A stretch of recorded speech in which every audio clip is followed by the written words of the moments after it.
او سر قشنگم پول مردمه اینا، باید ببرم بریزم تو حسابشون. این من مال توه، من مال توه، تو از کجا آوردی؟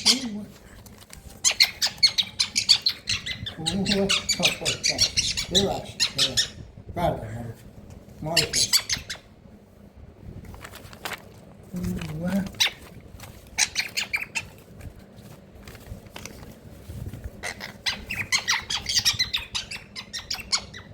میخوای چی کنی اصلا؟ پول بشه دمتون میخوره.